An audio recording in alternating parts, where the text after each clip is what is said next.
mo kílé mo kọ́nà mo kí gbogbo ẹ̀yin ọmọ kóòtù òjíire ńlẹ́ lóko káàkiri gbogbo àgbáńlá ayé ọ̀dẹ̀ ọ̀dà bí.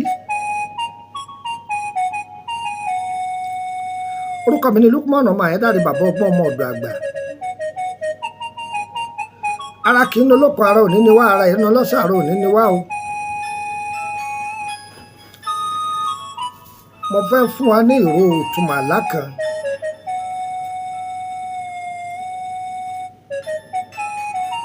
àlá wo ni? ìtumọ̀ rẹ̀ pọ̀ lóríṣiríṣi, àmọ́ rọra yọ díẹ̀ lára ẹ̀.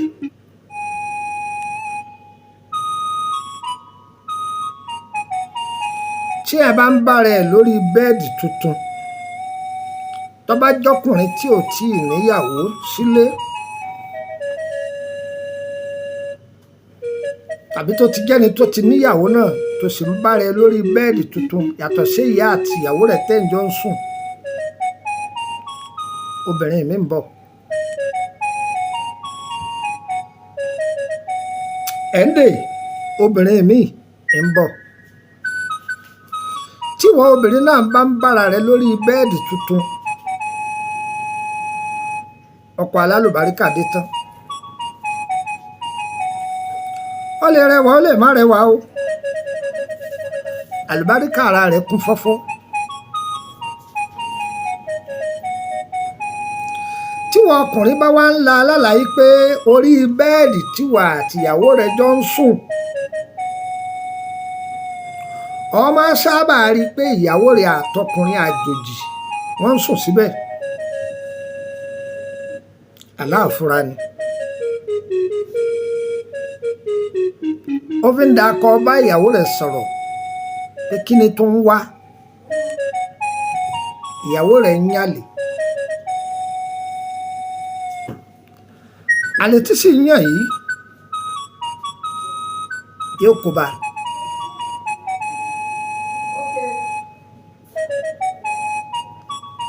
àlè tí ń yàn yìí yóò kó bá. gbọ́ mi. bẹ́ẹ̀dì tuntun bẹ́ẹ̀dì tuntun àlá tó dáa ni, ṣùgbọ́n ní ọba láàlá yìí yóò jẹ́ ní onísùúrù ẹ̀dá, ó sì farabalẹ̀. sórí ọkùnrin àjòjì tó ń rí tí wọ́n jọ ń sún àtìyàwó rẹ̀ yẹn, ọ̀dààmú àbọ̀ ọ̀dààmú pàápàá kó tiẹ̀ wá jẹ́ pẹ́ni tó ọ̀dààmú, ó túmọ̀ sí pé kòkòrò tí ń jẹ̀gbá ó wà lára àgbá. ẹni tó súnmọ́ náà lára àwọn ọ̀rẹ́ rẹ̀ náà wọ́n bá tábà fún, ó wà ní sùúrù. tó bá jẹ́jọ́ wọ ọkùnrin ó jẹ̀bi o, sùúrù ló ṣe, sùúrù ló ṣe. torí àwọn fídíò yẹ wáyé pé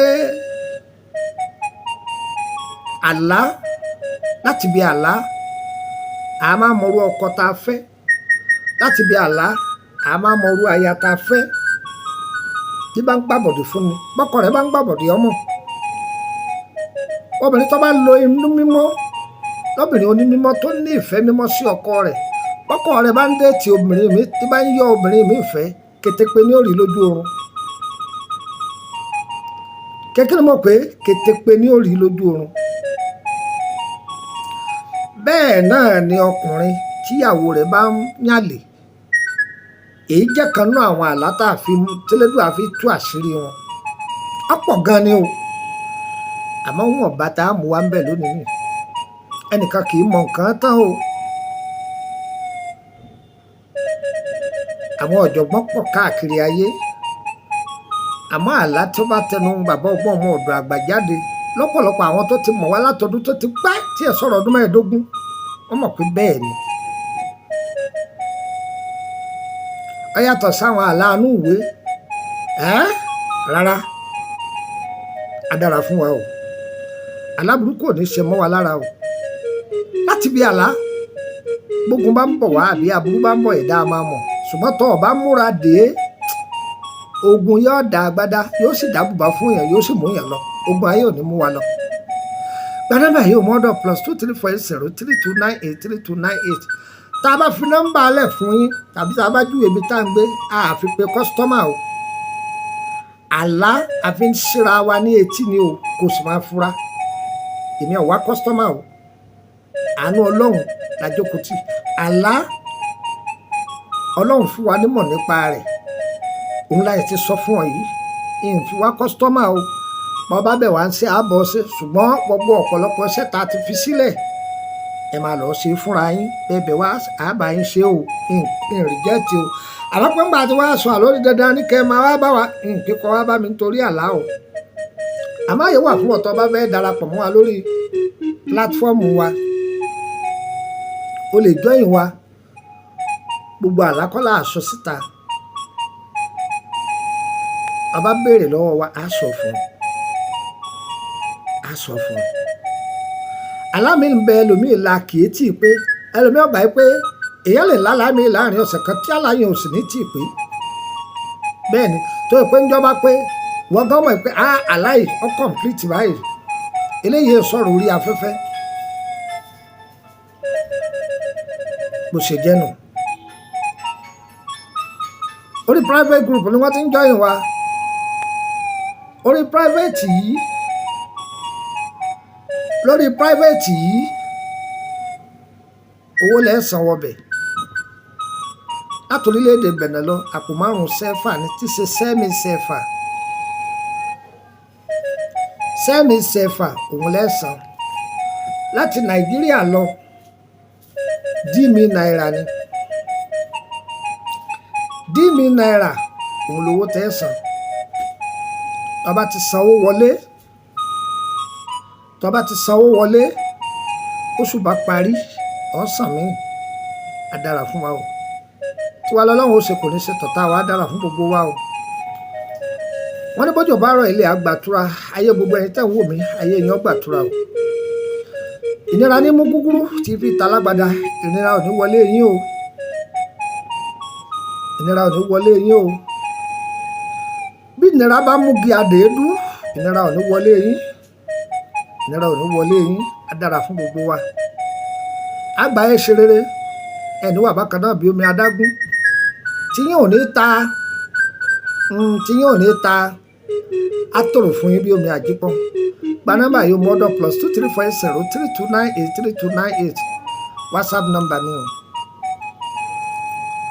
mo máa ń rọ́ọ̀mù nọ́mbà torí orílẹ̀-èdè Benin ni mo wà n bá ti ra káàdì sórí ẹ̀ bẹ́ẹ̀ bá pè mí láti Nàìjíríà yóò wọlé ṣùgbọ́n tí ẹ bá lágbára àti pè mí látòrí nọ́mbà Nàìjíríà ẹ bá mi sọ̀rọ̀ ní WhatsApp ẹ má béèrè ìtumọ̀ àlámẹ̀ ní dánlówó o yàrá ibi tí wọ́n ti ń béèrè ìtumọ̀ àlámù ni wọ́n ń san owó o gba nọ́mbà orílẹ̀-èdè Benin +22901551928 +22901551928 tí wàá lọ́lọ́run ó ṣe kò ní ṣe tọ̀tá wa ẹ máa pín kó jẹ́ àǹfààní fún gbogbo mọ́ọ̀nìyàn ayé gbogbo wa da àsùnwọ̀n fún gbogbo wa o ìtọ́jú ewé àtegbò lélẹ́dùà lọ́dálùkùmọ́nà ọmọ àyẹ́dáre fún ẹ kàn sí wa lórí pé bóyá ẹ fẹ́ tọ́jú ara lánàá ewé àtegbò èyí ẹ bá gbé dọ́dọ̀ wa tá a bá mọ̀ nípa rẹ̀ á sọ pa àmọ́ tí ẹ bá ṣe gbogbo nǹkan kọ́ lágbára ewé ká tó bá jẹ mọ́tò òyìnbó á sọ fún yín pé ẹ lọ ilé olóyìnbó á dára fún wa o gbìyànjú kan máa ṣe check-up o lórí àlàáfíà ara yín máa ṣe check-up lórí ìrìn àjò ayé rẹ máa ṣe check-up á dára fún wa má fi wòlíì rẹ lẹ o má fa àfa rẹ lẹ o bàbá òkè odò tá a máa lọ ọ̀dọ̀